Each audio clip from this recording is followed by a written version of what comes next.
In the annals of history, there exist stories so brief, so fleeting, that they challenge our very understanding of what it means to rule.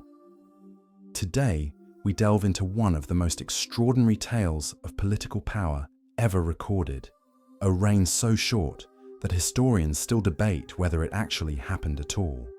This is the story of Louis XIX, a man who became King of France and lost his crown before the sun had finished its daily journey across the sky. Picture this: July 1830, Paris erupting in revolutionary fervor, the streets echoing with the angry voices of citizens who had grown tired of absolute monarchy.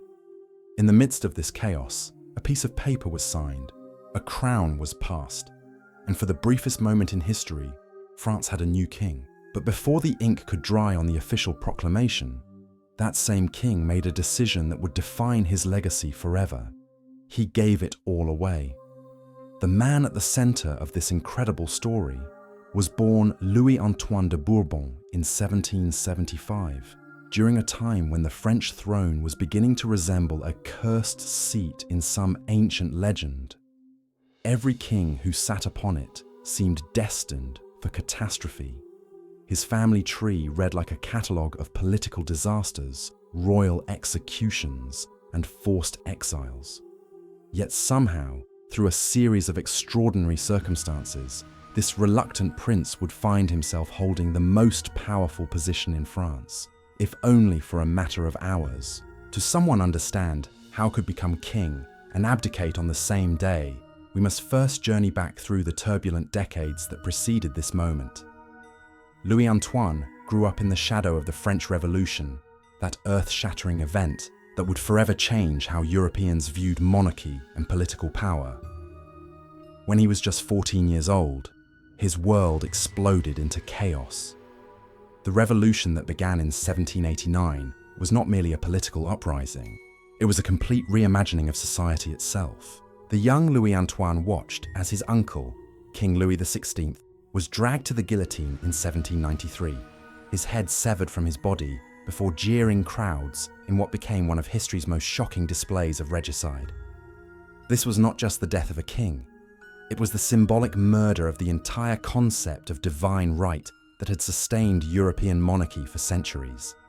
The message was clear: no crown, no matter how ancient or supposedly sacred, could protect its wearer from the wrath of an angry people. Following this traumatic event, Louis Antoine and his family were forced to flee France, beginning what would become decades of exile across Europe. They became wandering royals, always looking over their shoulders, always hoping for restoration, always living on the charity and political calculations of foreign courts. This nomadic existence shaped the young prince in ways that would prove crucial to understanding his eventual decision to surrender power so quickly. The family drifted from country to country, like political refugees, which in many ways they were. They lived in Austria, then Prussia, then England, always maintaining the hope that they would someday return to reclaim their birthright. But exile teaches harsh lessons about the nature of power and legitimacy. When you have been stripped of everything, your country, your subjects, your very identity, you begin to understand that crowns are not magical objects that automatically commands respect. They are symbols that only have meaning when people choose to recognize them. During these long years of exile, Louis Antoine received an education unlike any other French prince before him. He learned languages, studied philosophy, and most importantly, he observed how different political systems functioned across Europe. He saw constitutional monarchies, where kings ruled alongside parliaments, republics where power resided in elected officials, and absolute monarchies that were increasingly under pressure from liberal movements. This exposure to different forms of government would prove crucial to his later decision. In 1815, after Napoleon's final defeat at Waterloo, the impossible happened. The Bourbon family was restored to the French throne. Louis XVIII, Louis Antoine's uncle, returned from exile to reclaim the crown that revolution had torn from his family 26 years earlier. It seemed like a fairy tale ending to decades of suffering and uncertainty. The rightful king had returned, the natural order had been restored, and France could finally heal from the wounds of revolution and war. But restoration proved to be far more complicated than anyone had imagined. The France that Louis XVIII returned to was not the same country that his brother had ruled before the revolution. 26 years of upheaval had fundamentally changed French society. The old aristocracy had been decimated or scattered.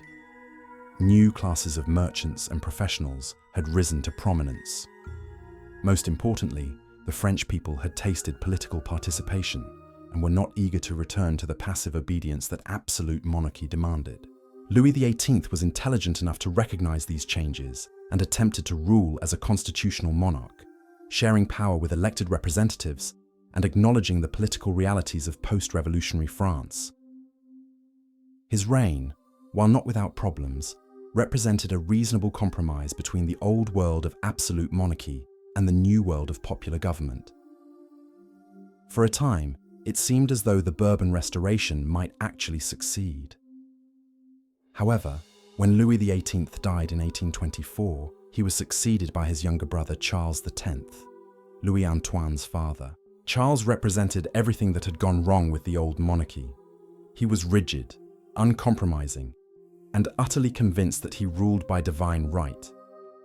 Where his predecessor had been willing to adapt, Charles was determined to turn back the clock and restore absolute monarchy in all its ancient glory.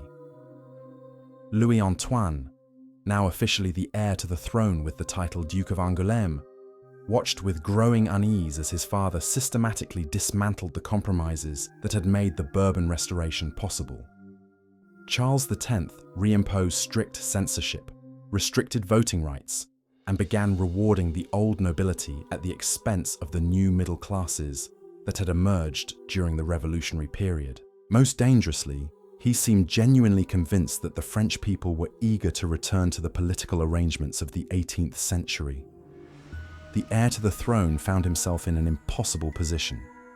He loved his father and respected the principle of royal authority, but he had lived through exile and understood how precarious monarchical power could be. He had seen firsthand what happened when kings lost the support of their people. Unlike his father, who had spent the revolutionary years in the comfortable exile of foreign courts, Louis Antoine had experienced the full humiliation and uncertainty of being a king without a kingdom. As the 1830s dawned, political tensions in France were reaching a breaking point. Liberal newspapers openly criticized the government, opposition politicians organized resistance movements, and ordinary citizens began to speak more boldly about their dissatisfaction with royal policies. The economic situation was deteriorating, unemployment was rising, and the government seemed incapable of addressing the fundamental problems facing the nation. Charles X, rather than recognizing these warning signs and moderating his policies, chose instead to double down on his authoritarian approach. He believed that a show of strength would intimidate his opponents and restore proper respect for royal authority. This fatally miscalculated decision would set in motion the events that would transform his son from crown prince to king, to private citizen in the span of a single day. The stage was now set for one of the most dramatic and compressed political dramas in European history. What happened next would not only end the Bourbon Restoration, but would also create one of history's most unusual monarchs. A king who understood that sometimes the greatest act of leadership is knowing when not to lead. The crisis that would define Louis Antoine's destiny began with what seemed like a routine political maneuver. On July 25, 1830, Charles X issued what became known as the July Ordinances, 4 decrees that would prove to be the most catastrophic political decision of his reign. These weren't merely administrative adjustments or minor policy changes. They were a declaration of war against the very foundations of the constitutional system that had allowed the Bourbon Restoration to survive. The first ordinance dissolved the newly elected Chamber of Deputies before it had even convened. effectively cancelling the results of an election that had gone badly for the royal party. The second imposed strict censorship on all newspapers and publications, requiring government approval before anything could be printed. The third drastically altered the electoral system, restricting voting rights to an even smaller elite of wealthy landowners. The fourth called for new elections under these revised rules, virtually guaranteeing a parliament filled with royal supporters. What Charles X had done was nothing short of a constitutional coup, using legal technicalities to overturn the entire political settlement that had governed France since 1815. He believed that decisive action would shock his opponents into submission and restore the proper order of things. Instead, he had lit a fuse that would explode in his face within hours. The reaction was immediate and volcanic.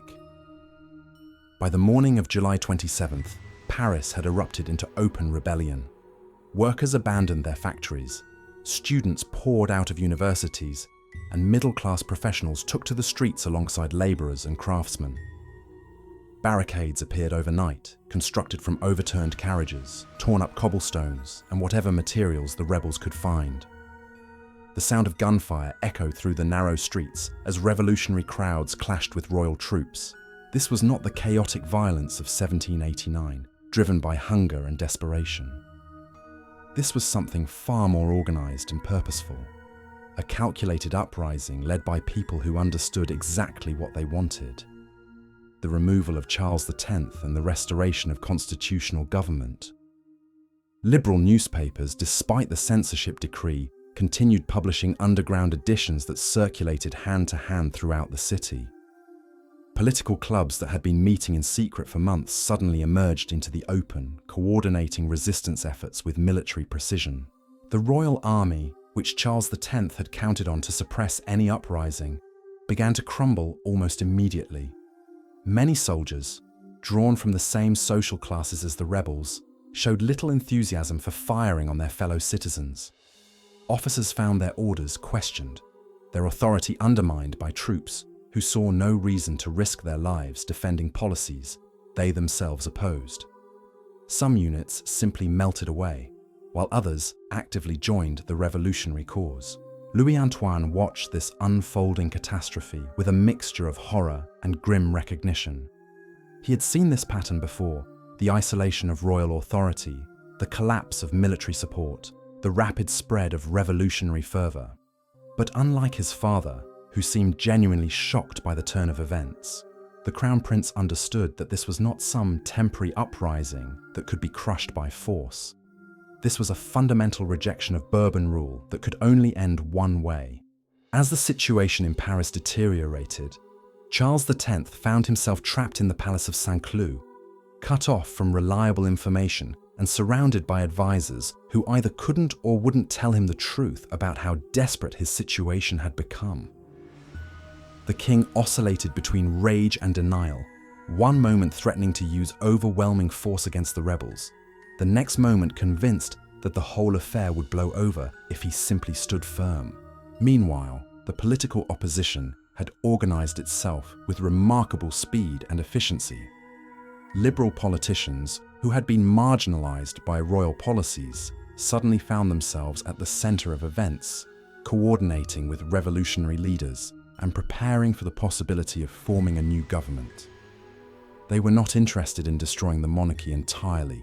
Most favoured a constitutional system similar to what existed in Britain, but they were absolutely determined that Charles X had to go.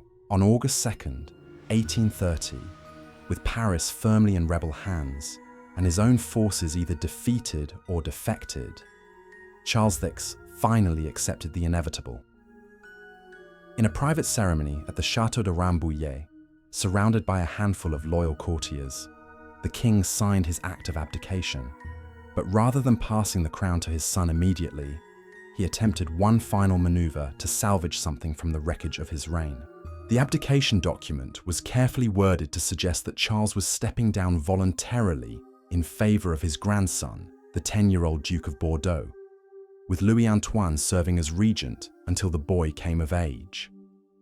This legal fiction would have allowed the Bourbon line to continue while removing the most objectionable figure, Charles himself, from direct power. It was a desperate gambit, but one that might have worked if circumstances had been different. However, Louis Antoine understood something his father did not. The revolution in Paris was not merely about removing one unpopular king. It was about rejecting the entire principle of absolute monarchy and the Bourbon claim to rule by divine right. The crowds in the streets were not calling for a new Bourbon king. They were calling for an end to the Bourbon dynasty itself. Any attempt to maintain family control of the throne, even through a regency, would be seen as a continuation of the same system that had provoked the uprising. In that moment of transfer, Louis Antoine became Louis XIX, King of France and Navarre, sovereign of one of Europe's great powers. He held in his hands the legal authority to command armies, issue laws, and shape the destiny of 30 million people. The crown that his ancestors had worn for centuries, that had survived wars and revolutions and foreign invasions, was now his by right of succession and the formal abdication of his father. But this new king had learned lessons from 26 years of exile and 5 years of watching his father's disastrous policies unfold. He understood that legitimate authority could not be maintained by force alone, that a crown without popular support was merely an expensive piece of jewelry, and that sometimes the most courageous act a ruler could perform was the recognition of his own limitations. The political situation Louis XIX inherited was impossible by any reasonable measure. Paris was controlled by revolutionary forces who'd already begun discussing alternative arrangements for French government. The army was either hostile or unreliable. The administrative apparatus of the state was paralyzed. Foreign powers were watching nervously, uncertain whether to intervene or allow events to take their course. Most critically, there was no significant political faction calling for Louis XIX to remain on the throne. Even his potential supporters were looking elsewhere for leadership. In the space of those few hours between his father's abdication and his own momentous decision, Louis XIX faced the central question that confronts every ruler in crisis. Is it better to fight for a throne you cannot hold, or to surrender it with dignity and tact? His answer would define not only his own legacy, but the entire future of French monarchy. Standing in that gilded chamber at Rambouillet, surrounded by the remnants of a collapsing court, Louis XIX found himself confronting a truth that would have shattered lesser men.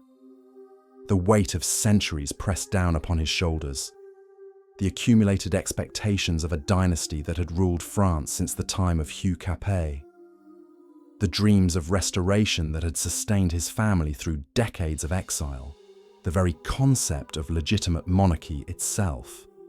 Yet, as reports continued to arrive from Paris, each more dire than the last, the new king began to understand that he was not inheriting a throne so much as a funeral pyre. The messages streaming in from the capital painted a picture of complete revolutionary triumph. The tricolour flag now flew over government buildings where the white banner of the Bourbons had fluttered just days before. Liberal politicians were already meeting to discuss the formation of a provisional government. Most telling of all, the crowds that had driven his father from power were not calling for Louis XIX. They were celebrating the end of Bourbon rule entirely.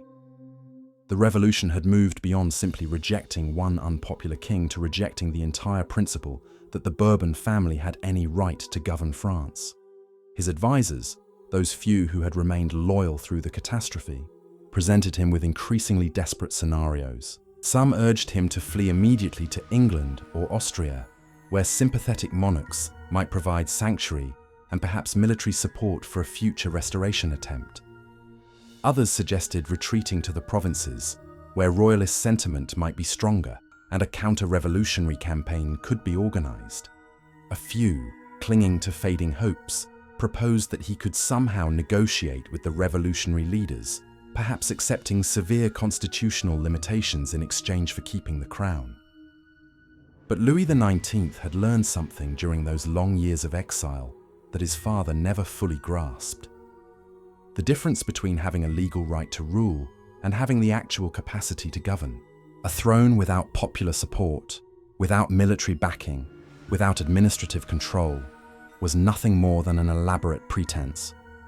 He had watched his uncle Louis XVIII struggle to rebuild royal authority after 1815, succeeding only because he was willing to compromise and work within constitutional limits. He had observed his father's rigid refusal to adapt to political realities, culminating in this very crisis. The psychological burden of his situation was extraordinary. Here was a man who had been raised from birth to believe in the sacred nature of kingship, taught that he was destined by divine providence to rule over France, educated in the elaborate ceremonies and protocols that surrounded royal power. Every aspect of his identity had been shaped by the expectation that he would one day wear the crown that now legally belonged to him. To abandon that crown voluntarily would be to reject not just political power, but his entire sense of self. Yet Louis XIX possessed a quality that had been notably absent in many of his predecessors: genuine humility about the limitations of royal authority. His years in exile had stripped away the illusions that insulate most princes from harsh realities. He had lived as a refugee, dependent on the charity of foreign courts, uncertain about his future, forced to adapt to circumstances beyond his control. This experience had taught him that dignity could be preserved even in defeat. That's worse than losing. That there were power, and that sometimes retreat was the only honourable course of action. The king spent those crucial hours in intense consultation with his wife, Marie-Thérèse Charlotte, daughter of the executed Louis XVI. She understood better than anyone the terrible price that royal stubbornness could exact. Her own parents had died on the scaffold partly because they had refused to recognize the changed political realities of their time. Her childhood had been spent in revolutionary prisons, watching the systematic destruction of everything her family represented. If anyone could appreciate the wisdom of strategic withdrawal, it was this woman who had survived the worst excesses of the revolutionary period through adaptation and endurance. The military situation reports grew increasingly grim as the day progressed. The garrison at Vincennes had declared for the revolution. Naval commanders at Toulon and Brest were wavering in their loyalty. Most critically, the Swiss Guard units that had traditionally protected the royal family were requesting permission to withdraw from their posts rather than face the same fate that had befallen their predecessors in 1792. The institutional foundations of royal power remarkable speed. Foreign were crumbling, with diplomatic dispatches added another layer of complexity to an already impossible situation. The British government, while sympathetic to the Bourbon cause, made it clear that they had no intention of intervening militarily to restore Louis XIX to his throne. The Austrian emperor, despite family connections to the French royal house, was dealing with revolutionary unrest in his own territories and could offer little more than moral support. Most telling, the other restored monarchs of Europe seemed more concerned with containing the spread of revolutionary ideas than with preserving any particular dynasty. As afternoon turned to evening, Louis XIX made a decision that would echo through history. Rather than clinging to a crown he could not effectively wear, rather than plunging France into a civil war he could not win, rather than repeating the tragic mistakes that had cost his uncle Louis XVI his life, he chose a different path entirely. In a move that stunned his remaining advisors and would confuse historians for generations, he decided to abdicate voluntarily, passing whatever claim he might have to his young nephew, the Duke of Bordeaux. But this was not to be a simple transfer of power from one Bourbon to another. Louis XIX understood that the revolutionary situation in Paris made any continuation of his family's rule impossible for the foreseeable future. His abdication was not really about installing another king. It was about formally acknowledging that the Bourbon Restoration had failed, and that France would have to find its own path forward without his dynasty's guidance. The abdication document he signed was a masterpiece of political realism disguised as legal formality. While it technically passed his rights to his nephew, It did so in language that made clear he was not expecting the boy to actually assume the throne. Instead, it represented a dignified withdrawal from an impossible situation, a recognition that continuing to claim royal authority without the means to exercise it would only bring further suffering to France and dishonor to his family name. The speed with which these events unfolded was breathtaking, even by the standards of revolutionary periods. From the moment Charles V signed his abdication in the morning until Louis XIX completed his own abdication that same afternoon, fewer than 12 hours had passed. In that brief span, the legal authority to rule France had passed from one man to his son, and then effectively into limbo, as the new king immediately relinquished any practical claim to power. The psychological impact on Louis XIX himself was profound and lasting. He had experienced the ultimate lesson in the transitory nature of earthly power. One moment holding the authority to command armies and reshape nations. The next moment reduced to the status of a private citizen planning his route into exile. This compression of experience, this radical acceleration of what normally would have been a gradual process of political decline, left him with insights into the nature of authority that few rulers ever achieve. News of the double abdication reached Paris that evening, where it was received with a mixture of celebration and confusion. The revolutionary leaders had been prepared to fight against a stubborn king determined to cling to power. They had not expected their opponent to simply walk away from the throne.